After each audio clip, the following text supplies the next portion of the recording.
रामकृष्ण हरी मित्रांनो, चैतन्य फूड ब्लॉगमध्ये स्वागत आहे मित्रांनो। आता आपण कोल्हापूरकडून नंदवाळकडे जाणाऱ्या रोडवर उभारलेलो आहे। आषाढी एकादशी निमित्त हे सगळे भाविक इथं एकत्र आलेले आहेत आणि इथं मोठ्या प्रमाणामध्ये खिचडी वाटप, प्रसाद वाटप होत असते आणि खूप उत्साह आहे यांच्यात। सगळी माहिती घेऊया आपण, व्हिडिओ बघत राहा तुम्ही असाच शेवटपर्यंत।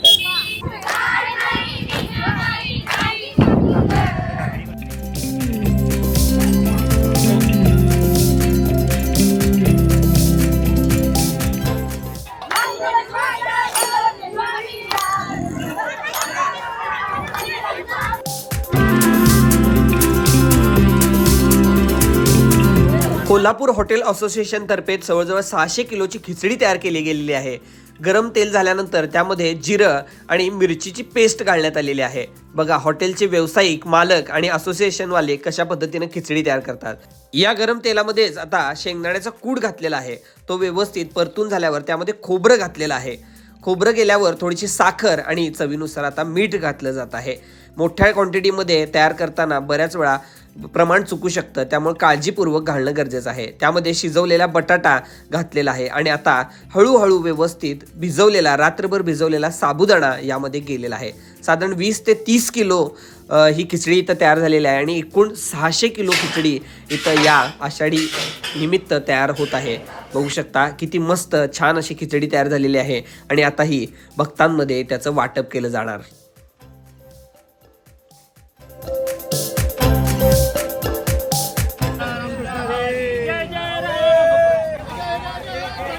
आम्ही कोल्हापूर केटरिंग असोसिएशनच्या वतीनं प्रत्येक वर्षी सालाबादप्रमाणे खिचडीचा उपक्रम केलेला आहे। खिचडी, राजगिरा लाडू आणि चहाचा साधारण प्रत्येक वर्षी 500 ते 600 किलो, ह्या वर्षी आम्ही 600 किलो शाबू भिजवलेला आहे। वाटप चालू आहे, वारकरी येतात। बऱ्याच जणांना सवय आहे की केटरिंग असोसिएशनच्या काउंटरवर येऊन प्रसादाचा आस्वाद घ्यायचा। तसंच या वारीमध्ये अनेक सेवाभावी संस्था, वेगवेगळ्या संस्था वेगवेगळे पदार्थ प्रसाद म्हणून वाटप करत होते। त्याचबरोबर बऱ्याच जणांनी आरोग्य शिबिर सुद्धा या ठिकाणी ठेवण्यात आलं होतं।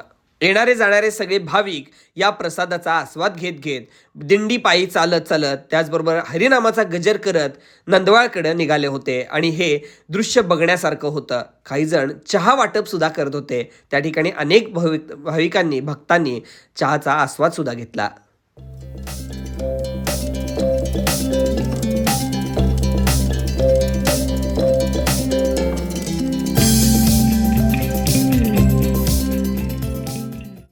त्याचबरोबर वाघाटी नावाची दुर्मिळ फळं या ठिकाणी विक्रीसाठी होती। आषाढी एकादशीला उपवास सोडताना ह्या फळाची भाजी किंवा हे फळ खाऊन उपवास सोडला जातो असं म्हटलं जातं। याला गोविंद फळ ही म्हटलं जातं।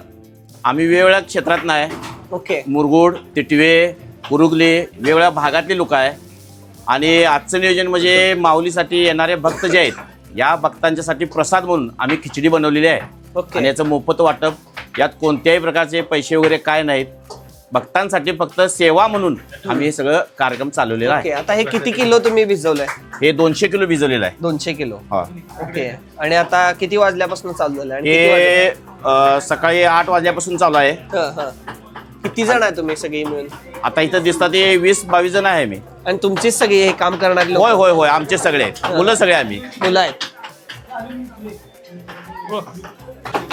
इथं सुद्धा शाबू आहे। हा किती किलो आहे? हा 60 किलो जे आम्ही हे केलेलं आहे। 60 किलो एका भांड्यात भिजवलेला आहे। ओके।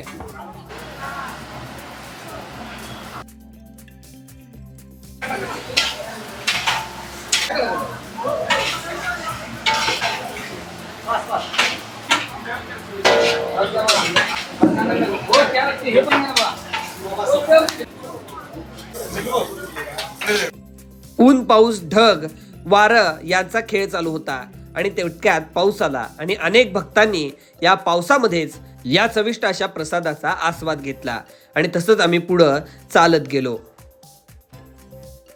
एका बाजूला डोंगर आणि एका बाजूला विक्रेते हरिनामाचा गजर करत अनेक जण टाळ मृदुंगासह या ठिकाणी मंदिराच्या जवळ पोचले आणि या ठिकाणचा माहोलच बदलून गेला। खूपच सुंदर आणि प्रसन्न असं वातावरण, या वातावरणामध्ये ही आषाढी एकादशी पार पडली। पण येताना मात्र खूप ट्रॅफिक होतं। या ट्रॅफिकमधून घरी आलो आणि लगेचच व्हिडिओ तुमच्यासाठी मी आणलेला आहे. नक्की सबस्क्राईब करा.